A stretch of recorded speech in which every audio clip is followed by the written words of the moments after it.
Kalulus-lunos ang kakahinatnan ng ating mga Pilipinong mangingisda. Bakit? Posible kasing mawalan sila ng pagkakitaan hanap buhay. Oo, mawawalan ng trabaho ang mga Pilipinong mangingisda. Ngayon pa lang kasi wala nang pake si BP Sara sa tensyon sa West Philippine Sea. Bulag-bulagan sa water cannon at pagbabangga ng China. Tapos si Vice President Sara Duterte pa ang matunog na magiging presidente sa 2028. 2028 na, end of term na ni Pangulong Bongbong Marcos. How can we assure that our fight in the West Philippine Sea will continue? Ito ang dahilan kung bakit we need to reach out, to increase awareness more.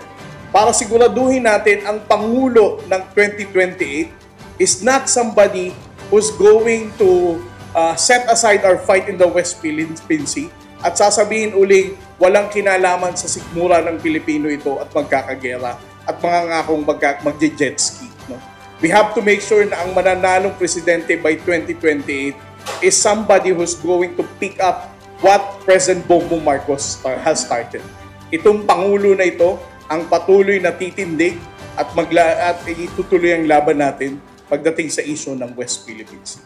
We need each one of you as Filipinos to amplify our narrative and to tell the world na mayroong isang bansa katulad ng China na patuloy na nanghaharas ng ordinaryong mangingisda at nagva-violate ng international law. Kung si Pangulong Bongbong Marcos lumaban sa karapatan ng mangingisdang Pilipino, sa President Duterte noon hindi. Tayo ang kusang lumalayo sa China dahil takot tayo. Good friend daw kasi ang China. For the record, we do not want war with China. China is a good friend.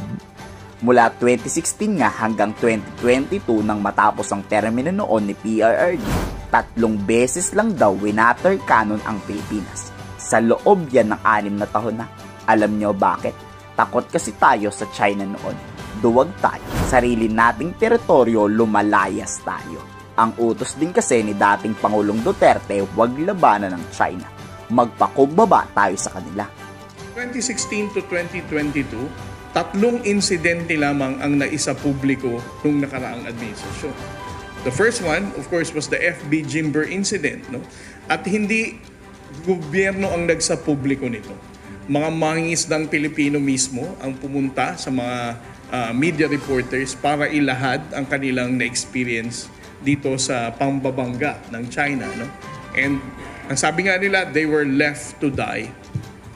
When that news reached to Malacanang, it was downplayed by the government. Panawagan ni Commodore Tariela, bumoto kayo ng pro-Pilipino, wag pro-China. Gusto nyo ba maging tuta tayo ng mga inject? Wala tayong sariling karapatan dahil hawak tayo sa leeg ng mga Chinese.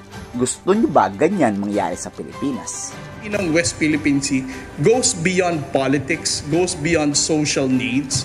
Ang issue natin dito that is being challenged here is our identity as Filipinos. Ilang beses ko nang sinabi, ang ating kalayaan, ang independence natin, utang natin itong lahat sa ating mga bayaning Pilipino na nagbuwis ng buhay dito. If we're going to remind Filipinos about our historical past, about our sovereignty and fight for independence, naiintindihan ito ng ordinaryong Pilipino. Nasa Pilipino na nga ang desisyon. Boboto ba kayo ng mga Chinese politician? I-komento sa baba ang inyong saloobin.